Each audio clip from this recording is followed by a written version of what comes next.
Find the conjugate of iota into minus 7 plus 3 iota, where iota is equal to under root minus 1. Okay. Here we are given iota into minus 7 plus 3 iota and need to find out the conjugate of this expression.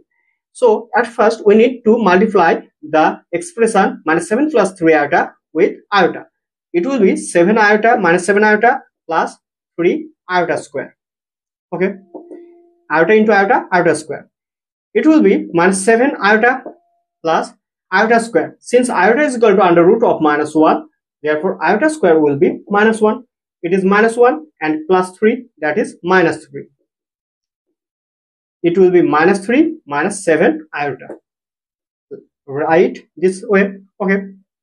Therefore, the conjugate of this expression will be, just we need to change the sign before iota. Iota, here iota sign is minus, so it will be minus 3 plus 7 iota. The conjugate will be minus 3 plus 7 iota.